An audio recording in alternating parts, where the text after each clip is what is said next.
Thank you so much for being here this afternoon and for joining us for today's session, Building a Trauma-Informed Remote Work Culture. Yes.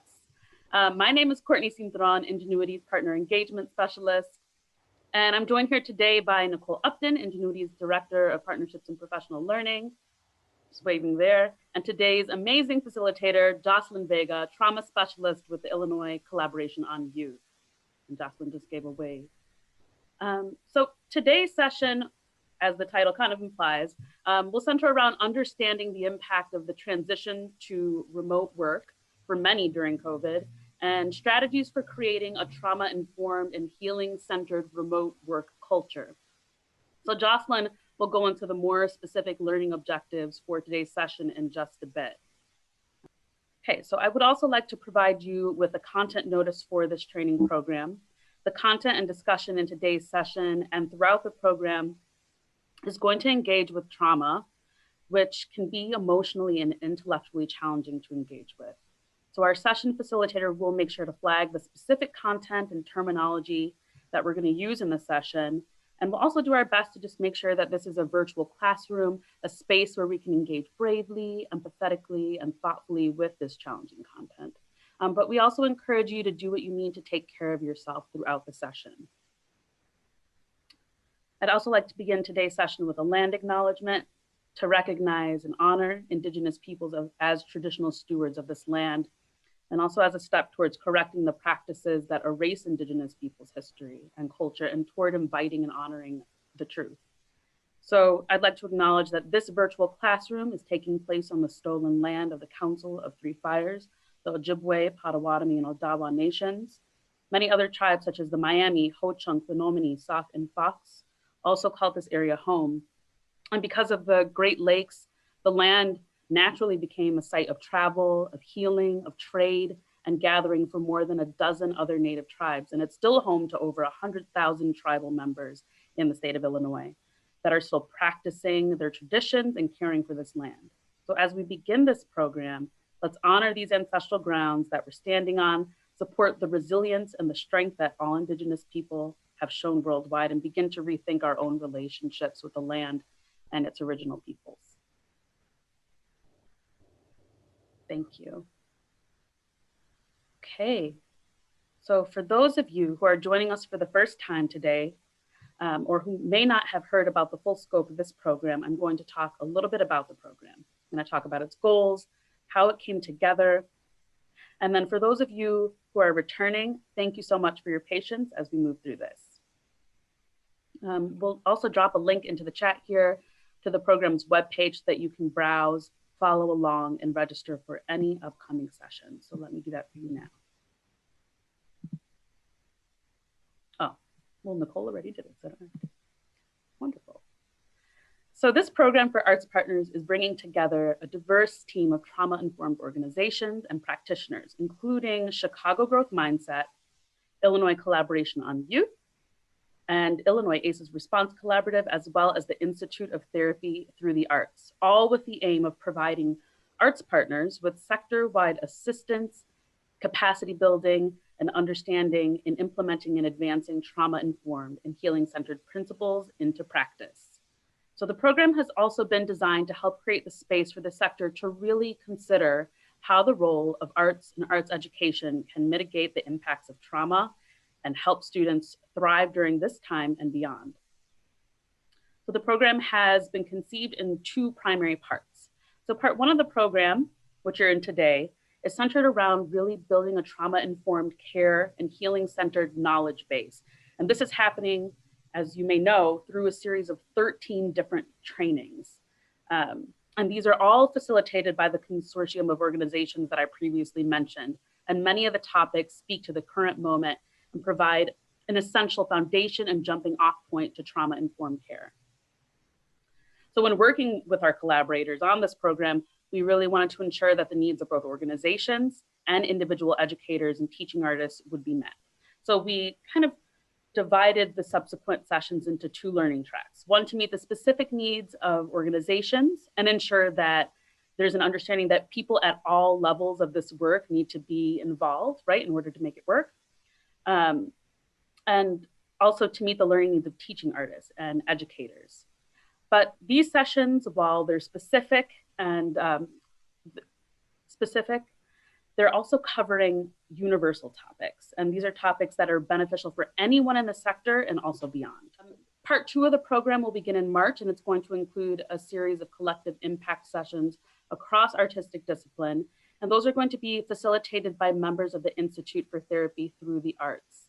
The session will be directed at gaining a better understanding of how this work really shows up through each arts discipline. And that program is then going to culminate in a final toolkit and guidebook that's going to have a comprehensive assessment map to all of the trainings and a number of resources from each session and recorded video trainings. So this program is really amazing and comprehensive, but we didn't get here by ourselves. The genesis of the project really started with the Arts Ed Response Collective.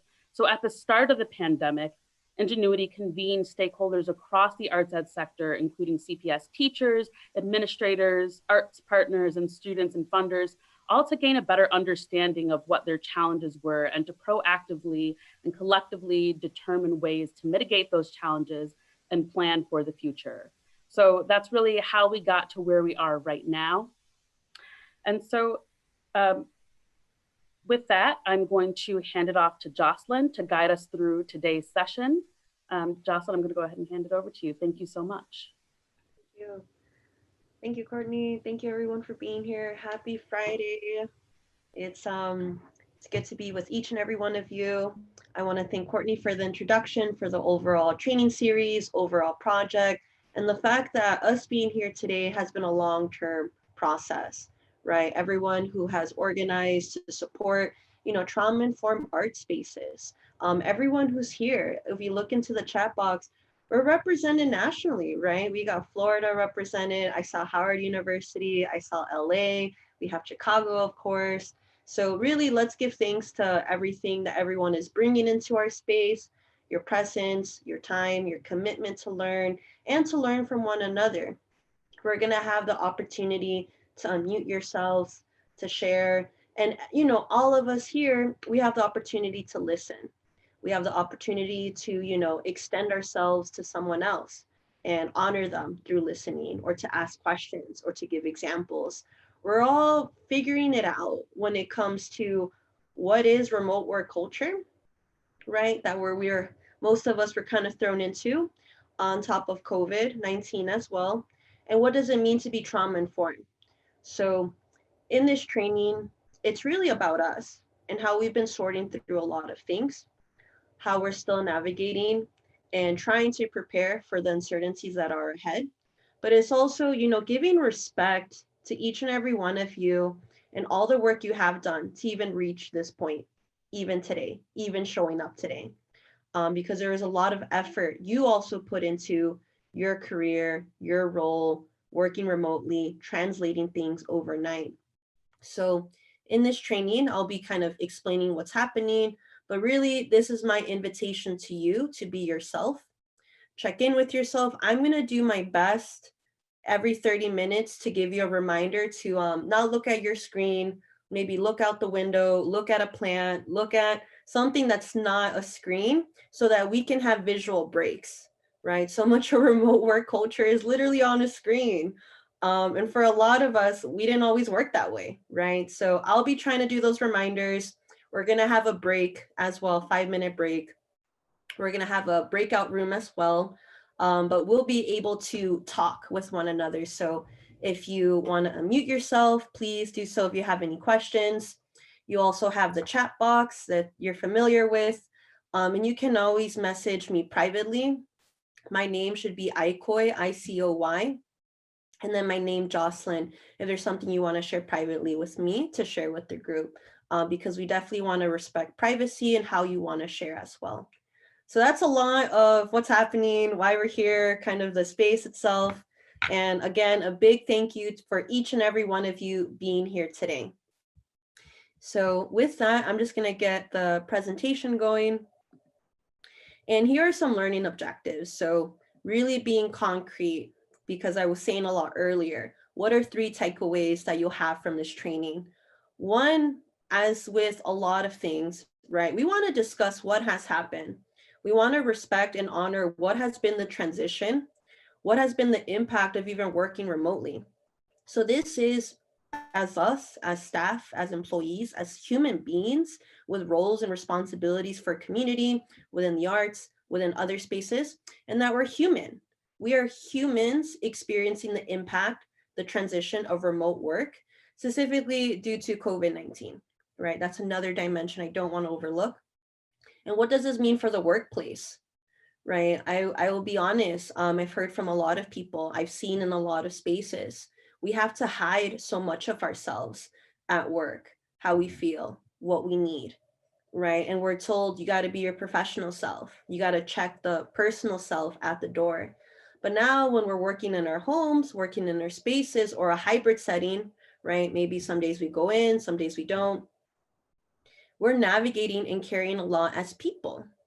So that's what we're coming from in this first section. The middle section is really, as an organization, you got to think, what is the impact COVID-19 is having, not just on the community and the program participants, on the young people you're working with, but as an organization that is functioning during a global pandemic, right? During multiple crises, right? Just in the past year and following years before that.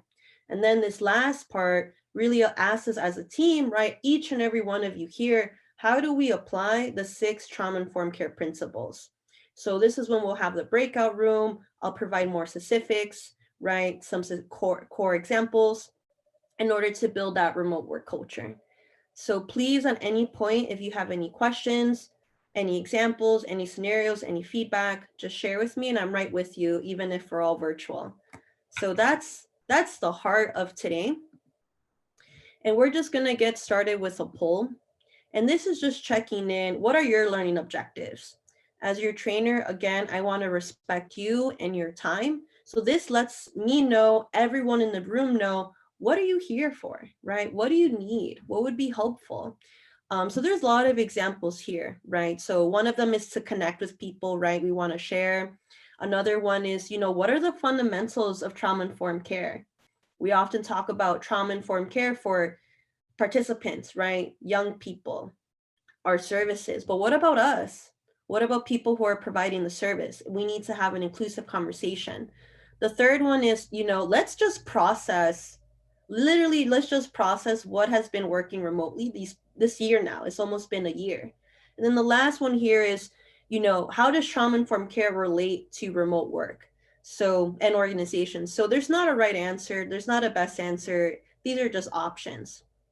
And please know that when you pick an option, someone else in the room is picking another option with you. So there's a lot being shared already. And within this poll, we're kind of at that last one, right? That one kind of stole the show. And it's really, how do we connect, right? How do we align? How do we even listen to trauma-informed care as an organization, one, but also how does this relate to remote work?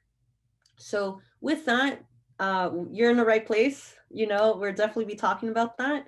And I just want to say thank you for each and every one of you for participating, for sharing, and know that there's a lot of people in this room who have similar learning objectives as you, right? We're already an organized group. We're here together, we're sharing a lot, we're coming with similar intentions. So we can keep that going in this training as well. So before we really get started, right, and go into content, I want to highlight one slide in particular that if you want to print, maybe show your teams, your coworkers, maybe even the families and young people you work with, right? This is fundamental. And that's why we're starting off the training with this. The rest of the training is also divided by this. So our first section is going to be realize. The next one is going to be recognize. The third one will be respond. And the last one will be resist re-traumatization, to really, really drive all these points home. So when we talk about what are the fundamentals of trauma-informed care, right? What is the structure of trauma-informed care, regardless of your position, right? Regardless of which grammar of trauma-informed care. And it really comes down to these steps. And one of the first steps, right, it's like the beginning, is how do you realize there is trauma, right? Just trauma as a general concept, but not treating it as an idea, right? Not treating it as something abstract, but something that's lived, something that impacts you, us, our society as human. So that's what I'm talking about as this basic realization about trauma and how it impacts not only individuals, families, and communities, right? So just being very clear that trauma isn't just one thing, it's not abstract, right? We don't always understand it either. Even in our own lives, right? We're still processing and healing within ourselves. So when we're in our professional space, right? When we're in an agency, when we're in a community setting, we have to be really careful and respectful that we're not treating trauma as an idea, right? Something that we can just categorize and be super neat about, because that's not always the case when you think about it as a lived experience. So that is like number one that I'll just share. And also, right, we want to go to that recognize. That recognize depends on that number one, right? Because when you recognize trauma, it's saying, okay, I can recognize trauma within my organization, right? How trauma shows up, when trauma is disclosed, right? When harm happens within my space. So I'll give an example just to be more specific.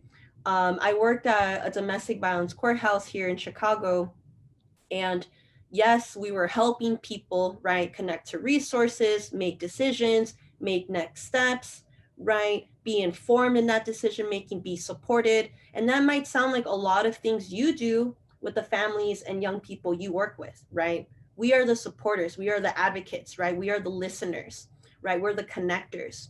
But the thing is, though, by recognizing trauma, it's taking that step back and saying, what are the ways in which someone can be harmed in our space, right? What are the ways in which someone can walk away with a negative experience, right? Maybe someone, right, doesn't feel like there's a trust, there is a transparency, right? There's not the supportive relationship for me to fully disclose what's going on, for me to fully be vulnerable, right? And some of you might be asking, you're not doing anything against anyone, right? You're not hurting the person directly or saying mean things to them or denying them. But when we don't allow someone to be their full selves, right, to actually voice what's fully happening, that is an experience of trauma, of denying an experience, denying a person to be themselves, denying a person to speak, right? So that's what I mean by recognizing trauma within our space. So one example where I worked, right, at the courthouse was individuals who didn't speak English or didn't speak English proficiency, right? That can be traumatic in the sense of, if I'm going to be judged, am I going to be denied resources, right? Am I going to be treated differently? Am I going to be put on a wait list, right? And sometimes those things did happen, not only at my agency, but at other places. And what is the impact that has on young people, survivors of violence, right? The people who I was working with. So this is an activity. If you want to write it down, you can come back to it as your team. But what are the ways in which harm shows up in your organization? That can be people who are denied services. That can be your application process, right? It can be privacy concerns, right? What are the privacy concerns we have right now, being mostly remote, right? Being mostly virtual. The types of questions that we ask people to receive our services, right? Those are just some examples, but think about it from a logistical perspective, a personal perspective, the questions you ask of how does someone really get to be themselves, or the hoops that we make someone go through to receive the help to stay in our program, right? So that is like a lot of examples with recognize, but I really wanted to do that. And then the following one is respond. So us as service providers, as teams, as leaders, not only how do we realize trauma, recognize trauma, where we work and how we do the work, and how the work doesn't really always support people, right? Or not fully. Respond really asks us as a team, as people, what are we doing, not only in these interactions, in our communication, but also with each other?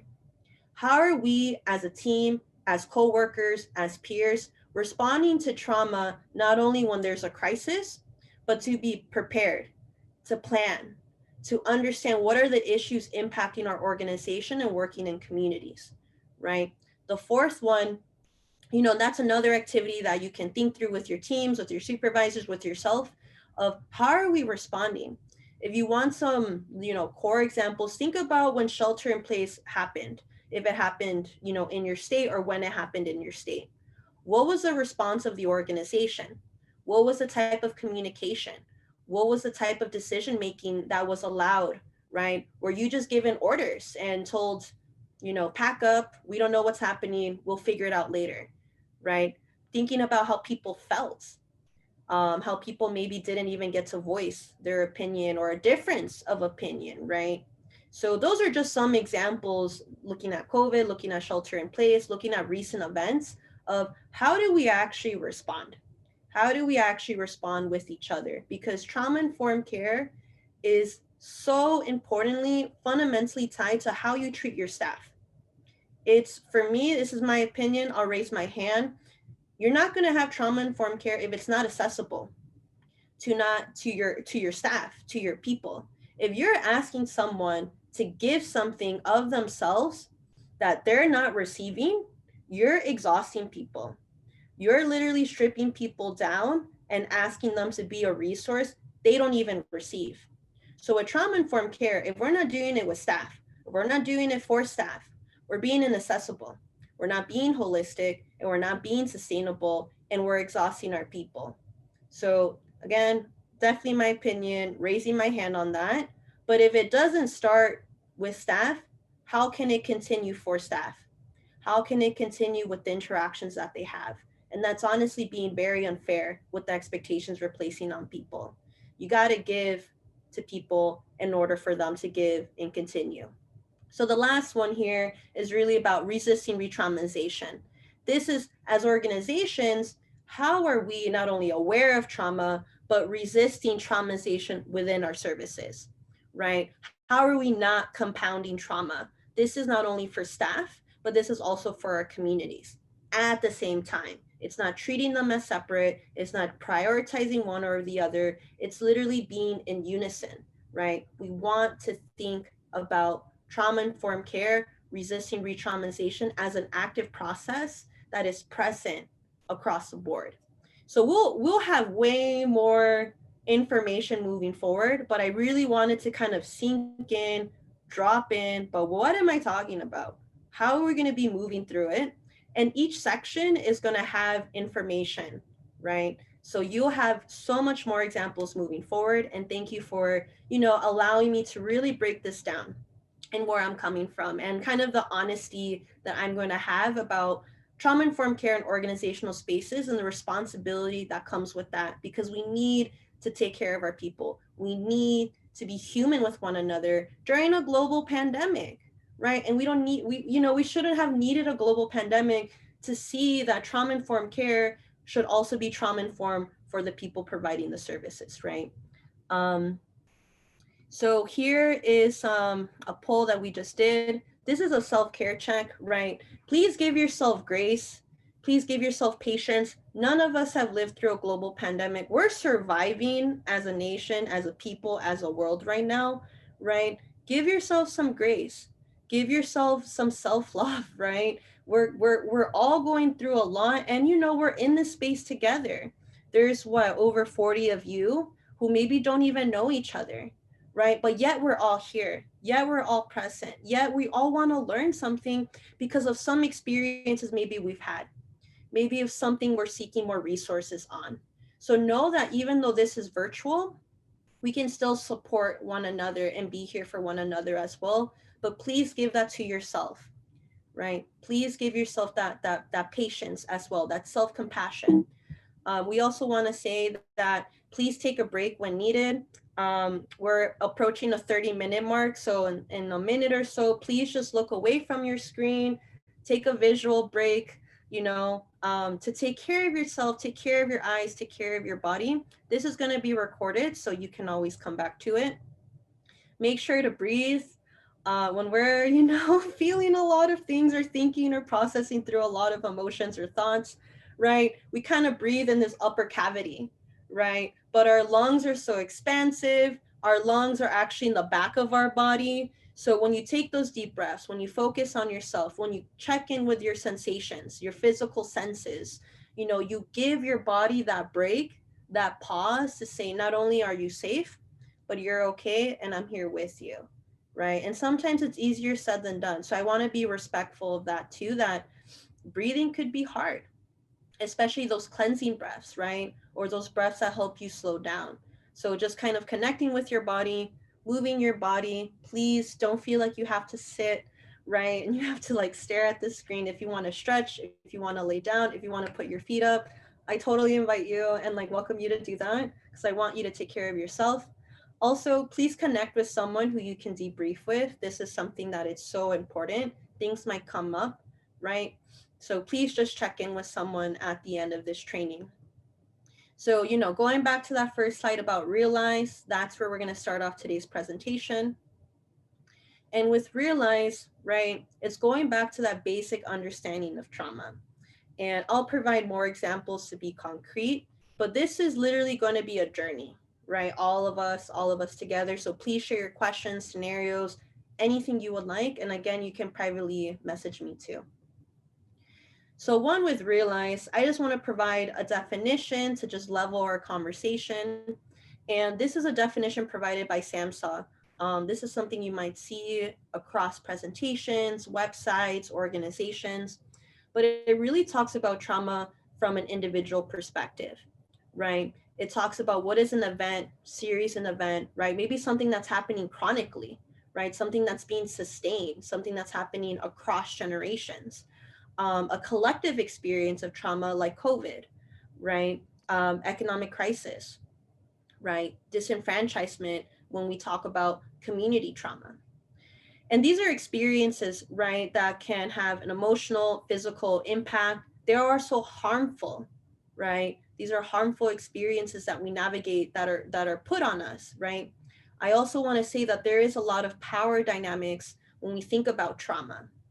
You know, someone, right, within a relationship, within a context, within an environment is causing trauma, is causing harm. This can be, yes, an individual, right? But it can also be a system. It can also be a culture in place, right? So one example is medical trauma, right? So not only you're in the emergency room, but if you can't afford to pay the bills, right? If you don't have health insurance, right? If you get nervous about calling an ambulance because you're asking, how can I afford it? That is a form of systemic trauma that is happening across our communities, across our nation, right? When you're supposed to be healing, when you're supposed to be focusing on your recovery, right? Your experience of trauma from a medical issue, right, is transformed when you are denied basic resources, right? I also want to highlight here the effects of trauma can impact our physical, mental, social, emotional, spiritual well-being. One thing I'll say about this slide before moving forward, and it's, you know, no disrespect to SAMHSA, but life is not always this neat and organized. Sometimes we experience trauma and don't even realize it was a traumatic event, not only as kids or as young people, but even as adults, right? Even when we're older, we don't experience that something was traumatic, maybe until we have the language, until we have the safety of another human being who is willing to listen to us without judgment, right? Someone who actually allows you to be yourself and gain the confidence over time to share, right? So these are just some examples of, yes, there's an event, there's an experience, there's effect, but it's not always that straightforward, right? It's not always that clear. We might be seeing the effects of trauma without realizing those are the effects of trauma. And trauma is not always a linear experience, right? Sometimes you hear, again, not disrespecting anyone, but I often hear that, okay, you experience trauma and then there's healing, right? And you move from this over here. That's not always the case, not at all. And sometimes when we're experiencing healing, we're experiencing support, we can be re-traumatized, we can be triggered, right? And healing also isn't a linear process, right? Healing is an ongoing process that's complicated, that's not always clear. And I just want to say that in this space because we don't always hear about it talk like that. So just, expanding the conversation of trauma, even with SAMHSA. No disrespect. Thank you, SAMHSA. But, let's be honest, right? And that's going to help us in our following slides with some traumatic events. This is information, right? These are some examples, content warning. These are, a lot of forms of violence that happen on an individual level, a family level, across generations, perpetrated by systems and culture. And this is just like a standard slide that we have to show people the extent of violence that can happen in our society and to people. I also want to say that, traumatic events aren't always physical things that happen to us. They can be things within our environment, right? Trauma has a context. So we can look at, I'll go to this first one of school violence. Maybe the first thing that pops into our mind is maybe the school fight, right? Maybe a threat happens at school. Maybe there's something between two people or more people. But let's talk about school defunding, right? Let's talk about schools being shut down. Let's talk about, if you're talking about, communities of color and schools, the amount of violence, young people, children, I don't want to call them babies, right? Because I don't want to undermine their autonomy, but literally children who are born into this world, right? Who depend on us.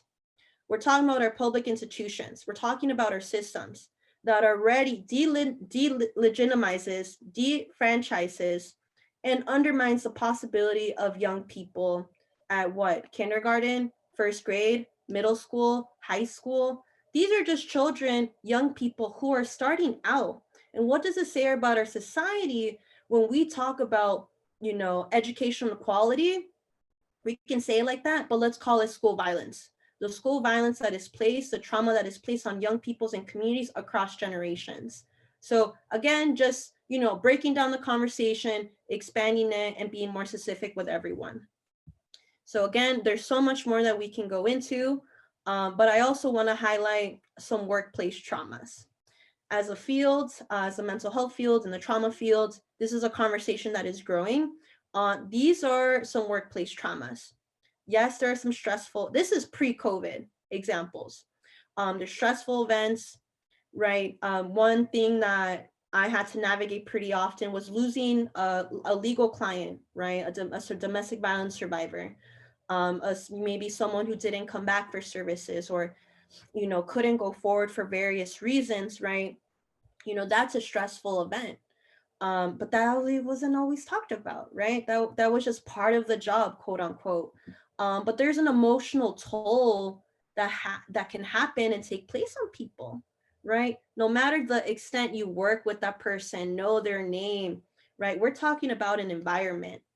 There's also organizational stressors. There's physical stressors, right? There's external threats.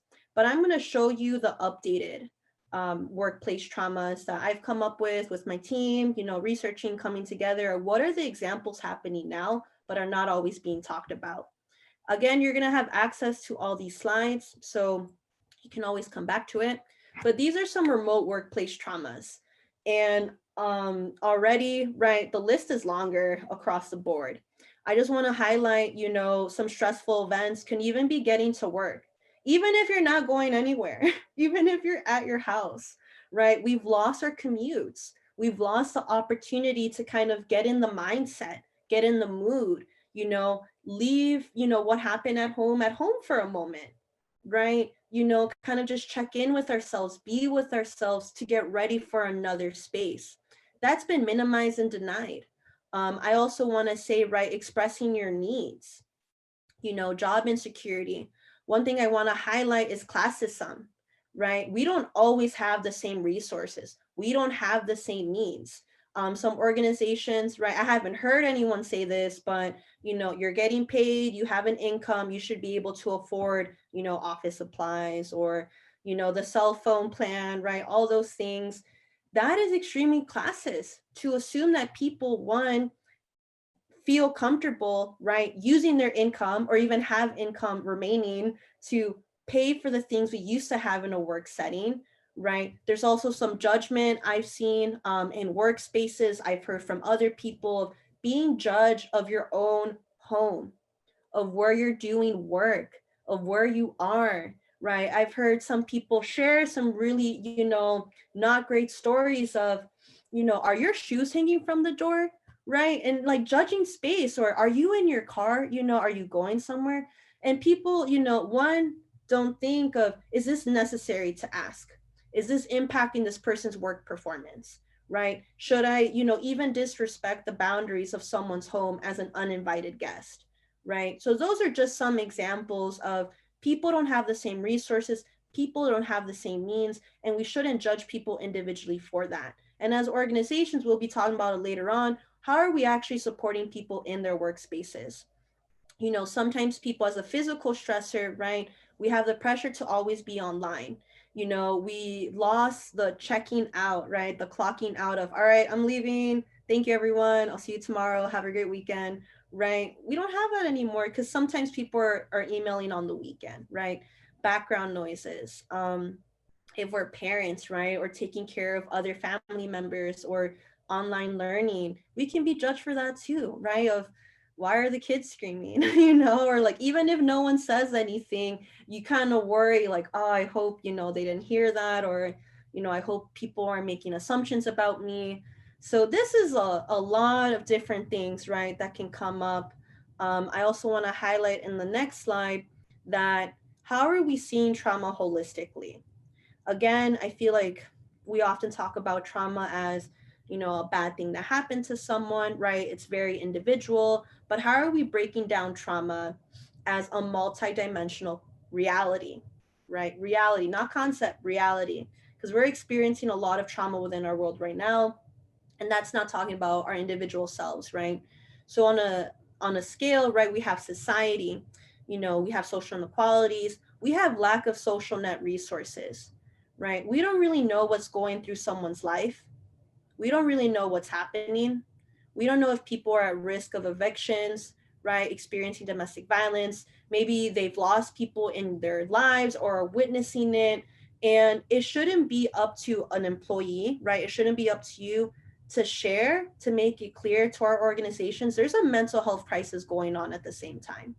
But we're always expected to be on, to give results, to perform, to go, go, go, when we are deeply in trauma as a society, right? And where are the resources, the backup, the support to help people thrive, right? But a lot of us are just trying to survive, right? And on a community level, right, there's some examples here. We have discrimination, bias. I want to highlight as a family, there's a lot going on within the family. This is chosen family. This is your household. This is people who might live in other states, right? Who you care about deeply. They're in this conversation too when we talk about seeing trauma holistically, right? I also want to be honest. So many of us are maybe taking on additional responsibilities, have to maybe share the resources that we have or don't even have, but we're willing to extend that because we know that person needs it, right? As an individual, there's so much going on, right? This can be a whole training just on what is experience as an individual worker or trying to work, right? We're not working remotely, we're working during crisis. So I just want to say that and give quote to that. And the last thing, right, when we talk about trauma, we need to talk about the values and the emotions, right? The values is that there's this individual pressure of you just need to push through. You just need to do it, right? You just need to move along. And we also, as a society, self punish ourselves a lot, self blame ourselves a lot, self talk down upon ourselves a lot, right? Of there's something you're doing wrong. You're not doing enough, right? You're not good enough. You're making too many mistakes. But when are we giving ourselves that self compassion, that self love, that self understanding that none of us have been through this ever in our lives? As well as the emotions, right, of grief, of loss. Maybe there's a diminishing capacity of I'm exhausted, I'm tired, and I'm hitting a wall. Where's the support, the amount of energy that goes into that as well? So with that, when we talk about COVID-19, the workplace, we're not here to say, everyone should have what they need within our organization because we're allowing you to work from home. We're allowing you this option to stay safe. We need to, as organizations, be really critical that, again, not everyone has the same means. And if we want people to do the work, how are we, one, acknowledging the work that they do, honoring the work that they bring in, and giving them the tools to actually work? instead of working people to exhaustion. So that's what we mean here in this slide with equity, with equality. And in this next slide, it's just kind of a check-in moment. So I just want to ask like a open-ended question. This is something you can write down for yourself, but what's something you're proud of yourself? And you can think about this professionally, personally, but what's something that you're proud of? And if this is a question you struggle with, ask yourself, what's something you want to be proud of? And I'll just give people a moment to kind of sit with that question, write it down, come back to it. But how often are we told that? How often are we encouraged that, right? So what's something that you're proud of or want to be proud of on any level? Just a check-in moment for yourself.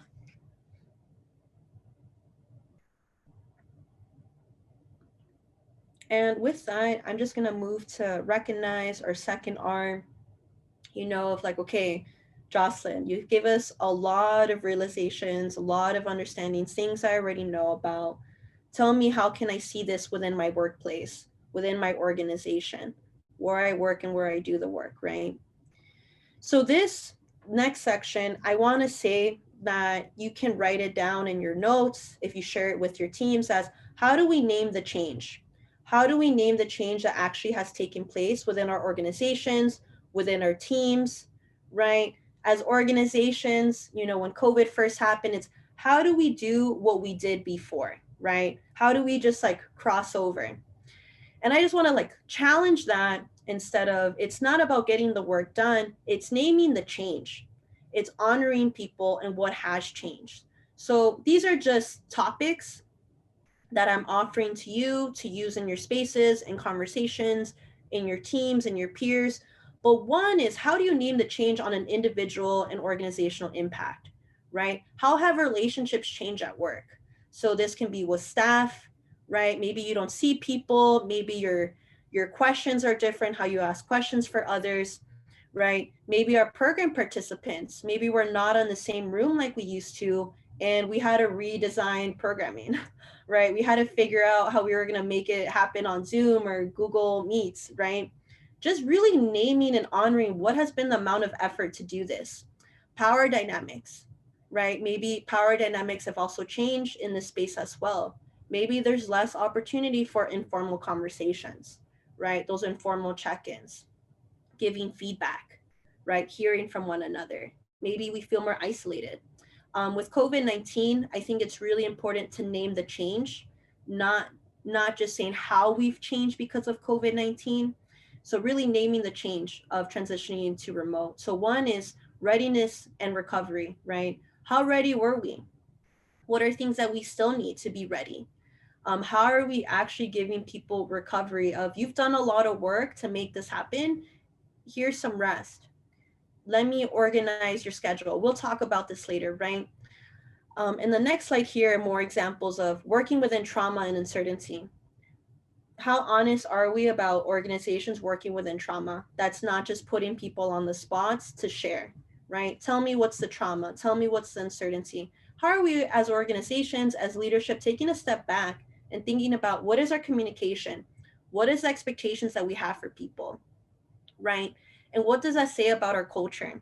What does that say about the resources that we deny or don't grant? And sometimes resources, I understand, sounds like a lot of money's involved, but even giving people, right, staff, hey, every Friday, or every Tuesday or once a month, we're giving everyone a break. We're giving everyone a 2-hour break, right? We're going to allow people to have a mental health day. That's not going to cut into your PTO time, right? We're not going to ask people to, convince us that they need a mental health day, right? Just those sorts of things don't cost money. Show people that you are invested in their well-being, right? And even just a break, a simple break can be a powerful resource. We'll talk about this later, but how are we being, proactive now? With COVID-19, we were put on the spot and we had to respond quickly, but now how are we being proactive? We'll talk about this later in more detail.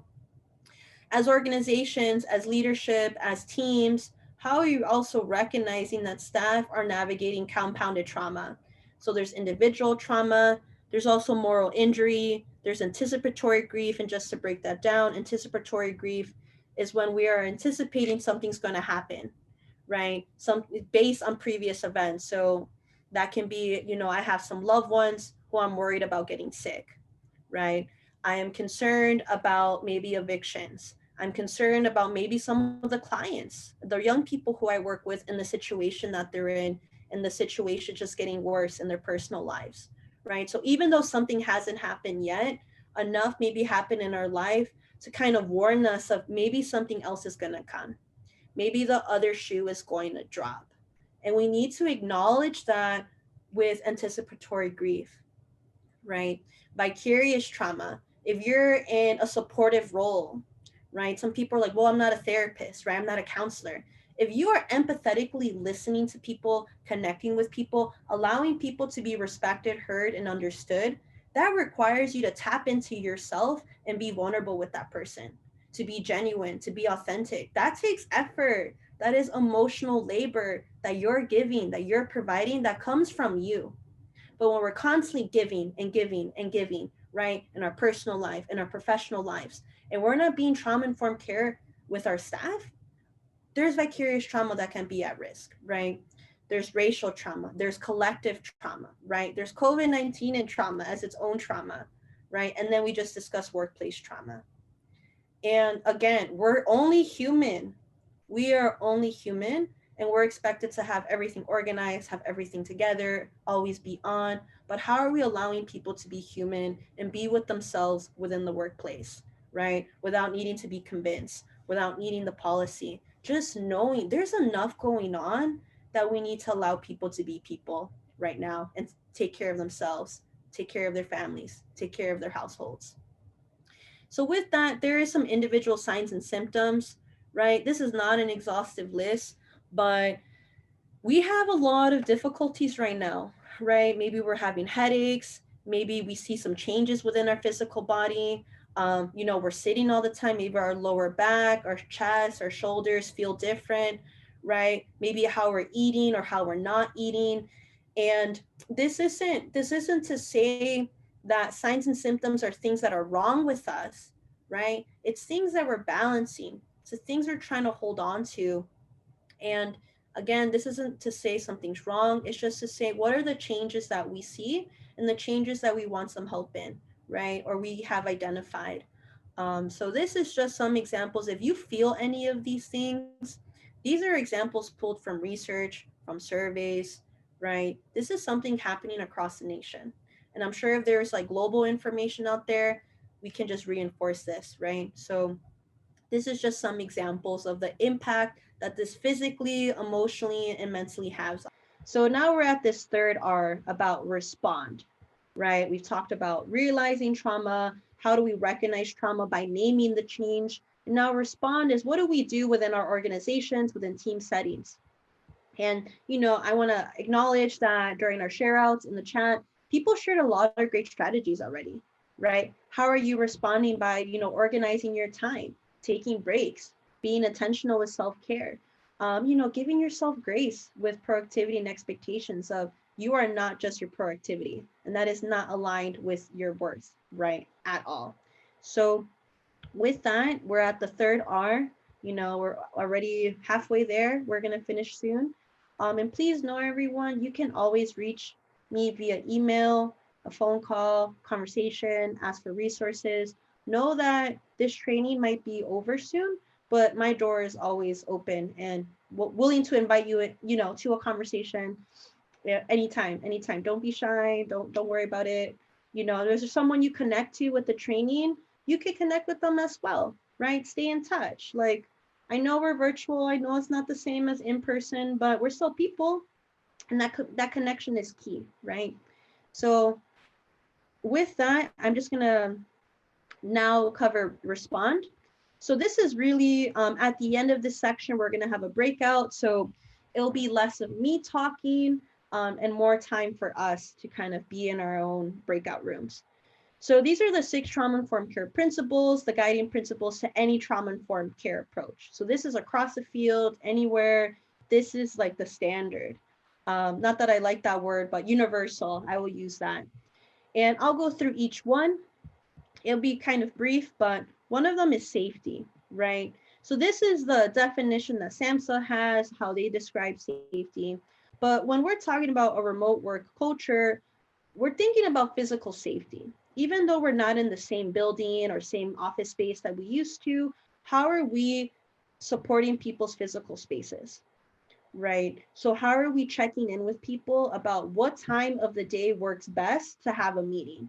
Right. If we want to call someone, ask them a question, how about we send them a message first saying, hey, can I call you the next 5, the next 10? So that people feel comfortable, confident, and ready to communicate, to be in a meeting, to be in a space. I also feel like giving people the option to not have their video on is really important. If you're concerned about, are people paying attention, right? Like it's not the same type of interaction. I get that, but everyone might not share with you that they don't feel safe in their physical home, right? I know I might be biased because I worked in domestic violence, but we don't know how safe someone is in their home, right? To constantly be inviting people into their space. So that's what I mean by physical safety. Preparing someone to receive your call, be on camera, giving warnings, giving heads up, setting up those expectations, but also moral safety, right? There's been a lot of trauma, racial trauma, community trauma, COVID-19 trauma, moral safety, right? Moral injury is something highly at risk, right? So how are we being honest with people to check in with their emotions, take time to be with themselves during the workday, right? Maybe we've give time to people to, take a break, reorganize themselves, right? And have that type of relationship with their supervisor, with their team of, maybe I can't take on this project fully. Can someone help me out, right? Can I have this additional support? Emotional safety is another huge aspect as well of let's avoid putting people on the spot as much as possible and try to give people as much as we can, right? Warnings, heads up of what's coming up, right? Some examples here, how are we structuring safety within workplace dynamics? So one of them is feedback, right? How are we giving people protected time? So one thing I've heard in other organizations is that once a week, supervisors, managers give their teams 2 to 3 hours each week as they don't call it free time, but as protected time. So maybe that's time where you catch up on something, right? Maybe that's, where you build some skills, or maybe it's time where you actually catch up and actually build that into people's work time. And that is time where, people shouldn't really be reaching out to you, right? Calling you, like this is protected time for you to be alone and to be in your space. Another thing with safety that's really important is privacy. So what does privacy look like working remotely, right? This can be, awareness not to ask like medical questions, right? That's like a big one right now with COVID. But it's also privacy of, is this question that you're about to ask someone that relates to a personal item really necessary, right? Do you have that relationship to ask those questions to begin with? Um, how are you being respectful of people, right? If they need to share something personal, right? What is a confidentiality that exists in the space as well? So this is just some example of like safety within the workplace. This is another one that's really important is trustworthiness and transparency. Again, this is SAMHSA's definition, just want to provide you what they have. But it's also how are you reestablishing expectations? How are you building relationships? Your relationship with yourself has probably changed in the past few months. How are we doing that with our staff? How are we checking in with them and rebuilding those relationships? So how are we supporting decision making? How are we having, just meetings to check in what are the overall changes? How are we being consistent with information? I know as managers and supervisors, it might be hard to always have the information. You're not always making the decision, but how are you letting people know what's up in the air? What maybe will be decided soon. So with that, this brings us to peer support, right? How are we within our organizations or as a field checking in with one another? I think one of the biggest ways we can support each other as peers is by asking consent. So consent isn't just permission of, can you take on this project? Are you available for this task? Are you willing to lead this meeting? It's not only asking someone if or not they're willing to do something, but also asking people, do you need resources, right? Can I provide support, right? If you agree to do this, so that we're not only asking people to do something, but we're setting them up for success, right? So what does consent in the workplace look like? And do we actually wait for a response? Or do we just kind of rush through it, right? And say, can you do this or not, right? Or I really need you to do this because no one else is available. That's kind of putting someone in a tough position, right? It's hard to say no in that context. So consent is something I just want to share in the workplace. And also team cohesion.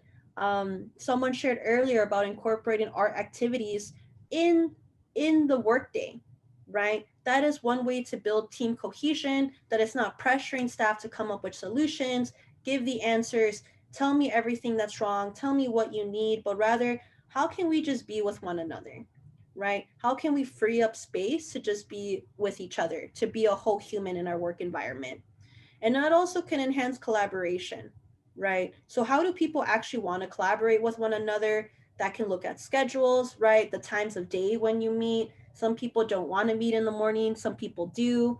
Someone put in the chat, I love that, art activities during the day. Yes, if you as an organization are promoting self-care, right, and wellness, but you tell people to do that after the clock, don't say it at all. You're being in a way, disrespectful of, you need to do this, I'm promoting it, but not here. Figure it out over there, right? So if you're going to say something, make it happen during the workday, even if it's 1 hour a week. Even if you say 1 hour is too much, bi-weekly then, right? But if you're going to say something and say something's important, actually incorporate it in the day, right? Give staff that protected time. Give people that. Because if not, you're not setting up people for success, and you're contradicting yourself to some extent. So, that can also be as a manager, as a team, with yourself, right? Amy, Lynn, Sandy, Danielle in the chat mentioned, walking, taking breaks. That's important, right? And like actually encouraging that and motivating that. They also shared, by taking breaks, you're helping your focus, right? So as organizations, how are we promoting rest and recovery so people can be focused? It can be super counterproductive to just push people to burn themselves through it, right? We need people to take a rest, to recover, to refocus. It can also be one specific question, Sarah, to help you with your question is, if there is a meeting that you have as a team, as an organization, I know it's harder, we work at big places, but as a team, you can say, when we have a meeting, let's not book the next meeting until 15 minutes after, right? So that's one example, because we're losing the commute time of going to the meeting. We don't have to get there anymore. We just turn something on, right? We just open the link. So one example, Sarah, is that in your teams as coworkers, if you know someone's coming from a meeting and 15 minutes is too much, a 5-minute break, right? And then maybe a 5-minute break or a 2-minute break or whatever break during the meeting. But doing that consistently and building that as a culture is one way I'll say with all the meetings that we have, we need to give people some breaks in between. One, it helps with effectiveness, it helps with productivity, it helps with focus, attention span. If you allow people to kind of process what happened, prepare themselves to step into another space, even if it's virtual, is one strategy I'll share. So some examples here with peer support, some flexible deadlines, right? So if you are responsible for a deadline, if you share a deadline, maybe not leave it to the last moment, right? So maybe, ask a person to turn it in a day before, right? So if they need more support, if they need time, you have some wiggle room. I would also say flexible deadlines mean maybe have a check-in point before that deadline, right? So if something's due in a week, check in 3 days and say, how can I support you with this? Are there any questions as, you're leading up to that check-in point, right? And not asking like, hey, what's wrong? What's not working out? What are you doing that's not finishing this, right? But really come from a genuine place of, I want you to succeed in this, right? And you can't just say these things to say them, like say what you actually mean, right? But that's really important. That's another thing. So make deadlines, due before they're actually due, right? Have a check-in point before the deadline.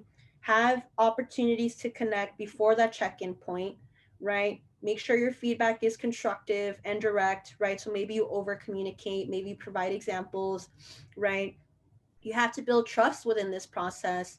And, we need space to be human. So maybe you have meetings, right? And you encourage the meetings where you just talk to talk to someone, right? There's no agenda, there's no plan. You just literally talk to the other person, and that's promoted and encouraged by the team and by the organization. So those are just some examples here that I would share of like what that would look like. I also want to highlight here that Vanessa in the chat highlighted that developing and following a daily routine that starts in the beginning of the day rather at the end of the day has been really helpful for her.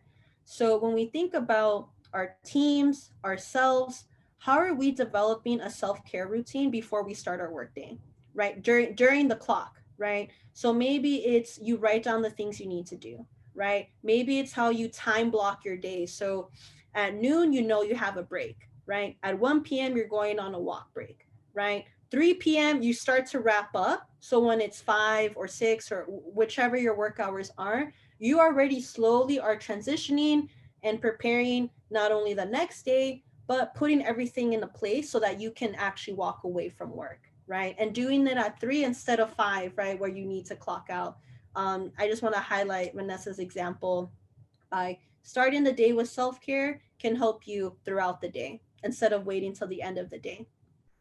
So with collaboration and neutrality as another trauma-informed care principles, how are we leveling power within our workplace, right? How are we being honest that not everyone even has power in the workplace, right? And if we, are in a position where we can't be candid and open about that, how are you having that with yourself, right? How are you having that with maybe a coworker, right? Of the power you do or don't have with decision making, or maybe the power that you have, right, that clients don't have, that young people don't have, that your program participants don't have, and how the power that you have from those interactions makes you the best advocate, makes you the person who is pushing for the decisions. So this is a way to validate who you are, what you do, and why you do it when these conversations come up about collaboration, about neutrality.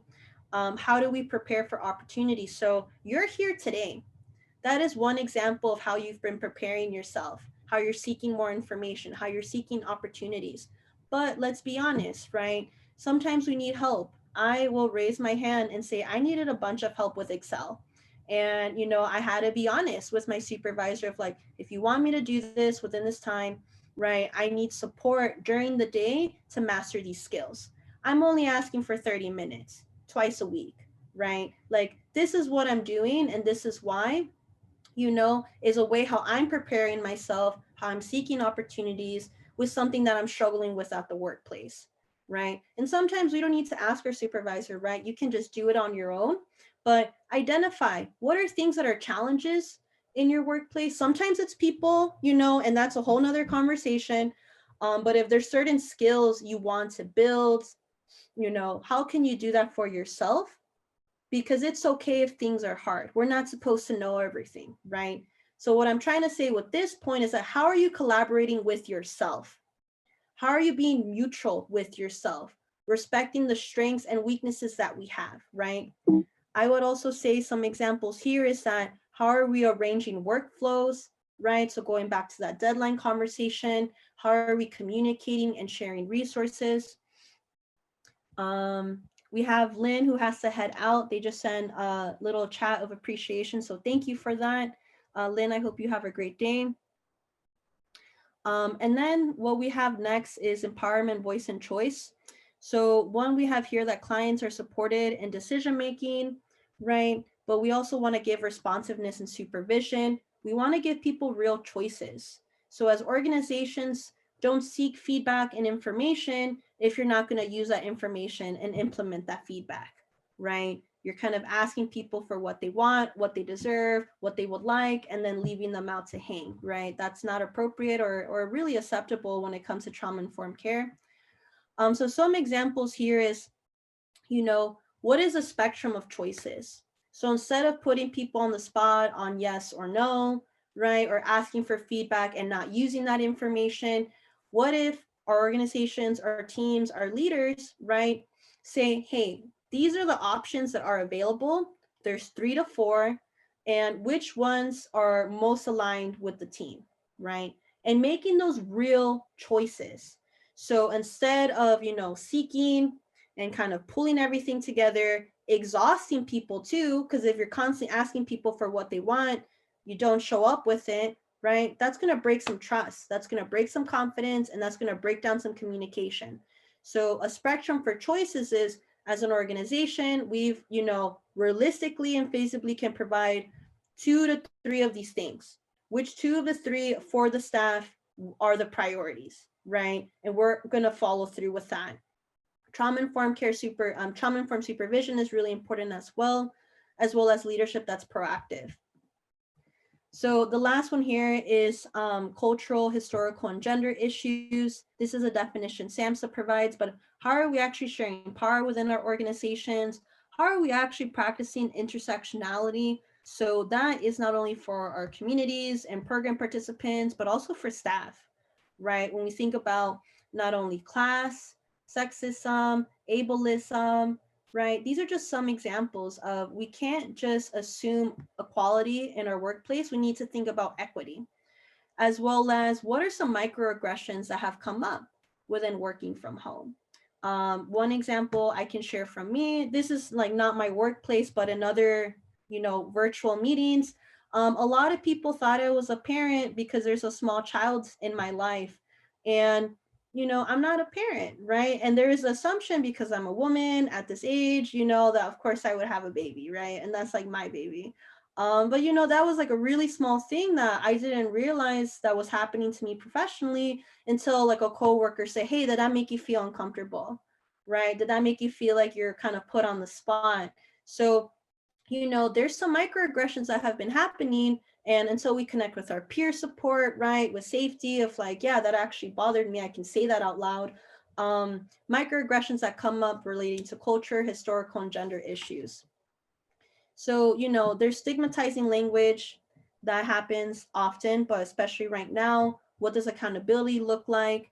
And how do we recognize existing harm within our organizations? So I think it's really important to, promote things, say that we're trauma informed, but how has harm existed within our organization? How have staff been harmed to begin with?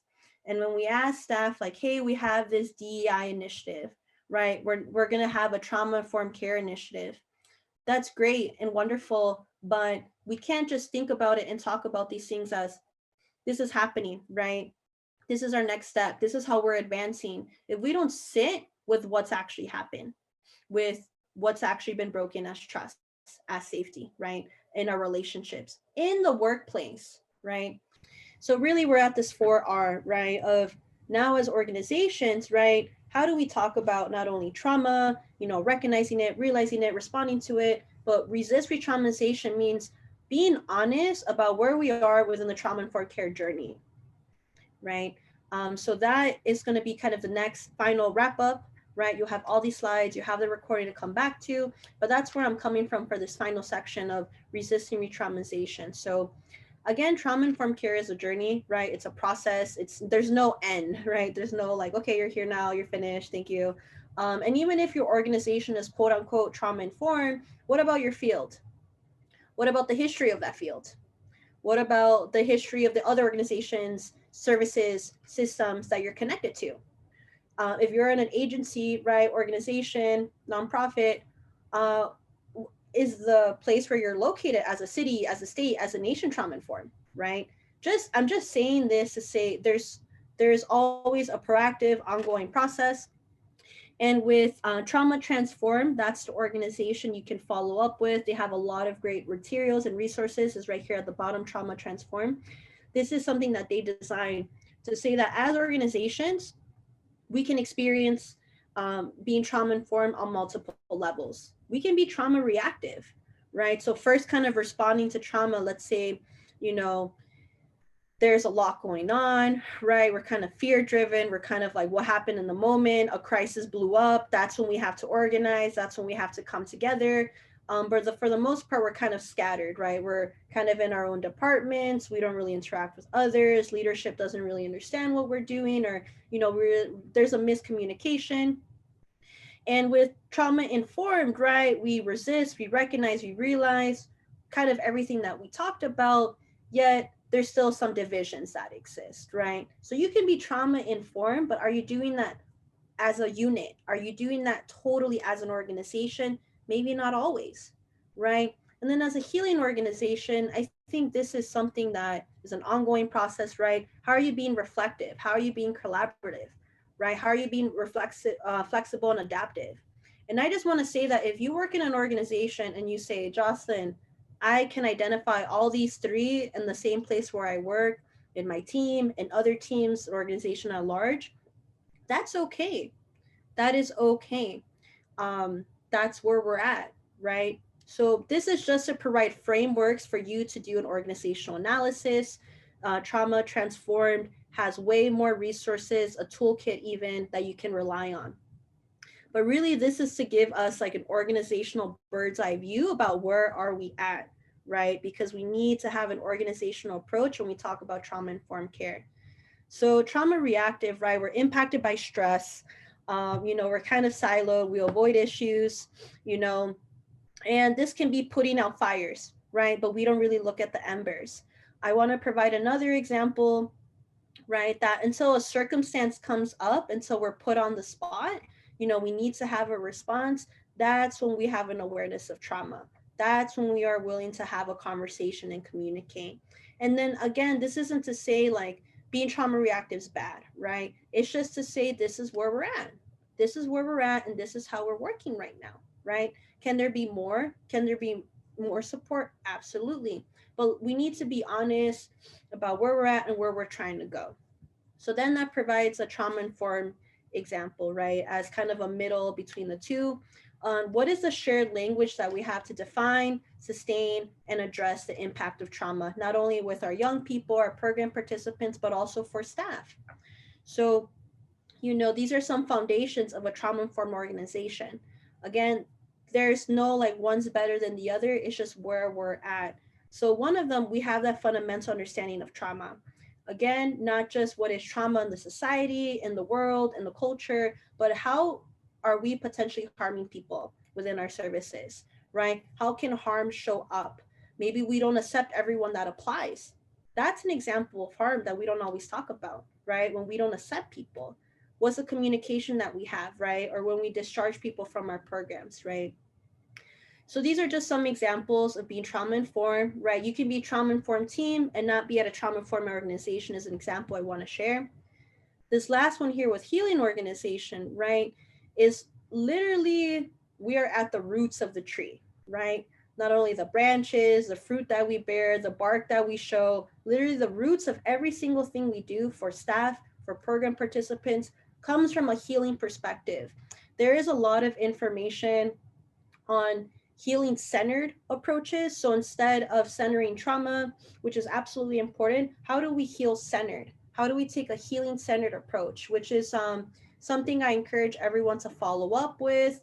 There's an amazing article along the lines of, not trauma informed care, healing centered approach. It's pretty brief, highly recommended to kind of share more perspective on it.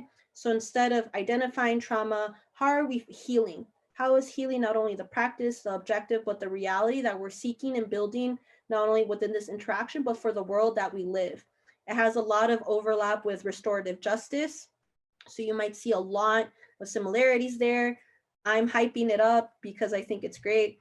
So please, if you're interested, follow up with that. But as a healing organization, right, how are we actively resisting re-traumatization, right? So what we do, how we do it, how we say it, kind of that awareness before harm happens, right? How are we being clear within our communication? There is also the 6 trauma-informed care principles. So that being trauma-informed isn't just when trauma shows up, right? It's not even knowing from that person if they experience trauma and like, now I need to be trauma-informed. It's kind of this lens, these glasses that we have, that we live in a society in the world that creates trauma, that maintains trauma, that does it from a racial and power dynamic at the same time. So that's what I mean by actively resisting re-traumatization. But this is so important. And I think this is what makes a healing organization what it is that we have an organization that reduces trauma exposure to staff. So that doesn't mean we just cut off people from seeking services. Is that how are we supporting staff reduce the impact that they have to trauma, right? So that doesn't change the conversations, the clients and young people that we see, but it's talking about support. It's talking about debriefing. It's talking about supervision. It's talking about equity in the workplace, right? And then how do we elevate staff? So instead of working within a hierarchy of here are the decisions, here are the policies, this is how you do the work, how are we creating reciprocal environments in the workplace, right? If you have people doing the work, they should equally be seen as leaders of the work itself, of the organization itself. So these are just some takeaway messages that I have for everyone. I feel like I appreciate each and every one of you, and I'm kind of sad that it's over. I'm super biased, I know, but I just really appreciate this group, and we're leaving super soon. So that's my first takeaway message. Let me go back. My takeaway message is a big thank you to you, and that I really appreciate you and this amazing experience we're able to have because of you. And I just want to acknowledge that this training was incredible. And really, it was because of your participation. So that's my one takeaway message that I want to start off with. One from this training is that we need to realize trauma and recognize its impact holistically, right? So it's not just what's the red flag, what's the issue, what's the crisis, what is trauma visibly and invisibly, right? When you don't know, when you don't have the language, when you don't have the communication, when you're not having the conversations. That's what I mean by holistically, right? It's an inherent trust and respect. It's also that trauma-informed care is a journey, right? So we talk about trauma reactive, trauma-informed, healing organizations. We can be in teams and organizations that are across those three, right? And we will continuously be in those three because sometimes as organizations, we need to react. We need to be responsive. Sometimes someone said earlier, they lost their funding overnight for a program of 25 years. You have to be trauma reactive because you don't have a choice. How can you plan for something you had no idea about, right? But within that moment of being trauma reactive, how do you move within the journey to be trauma informed? To elevate staff decision making when you hear that budget got cut, right? To support staff who are exposed to trauma of losing their coworkers, losing that program to begin with, is one example from the chat I'll use for this takeaway message. The third one here is that, again, I'm very biased towards this one, but an organizational approach is foundation of trauma-informed care. This goes back to my earlier conversation in setting up the training, but it's going to be impossible, unfair, and inaccessible if this is not the place where we're starting our work from when it comes to trauma-informed care. We start with our staff in order to connect with our clients, with our young people, with our program participants. This is another one that's really important, that staff are human and people with realities. We don't know what's going on in anyone's life.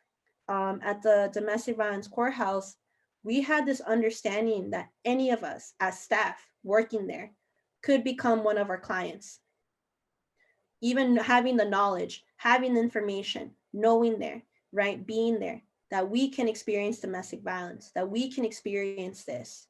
And that mindset, right, helped us recognize that we don't really know what's happening in people's lives. We don't know how someone's life will change.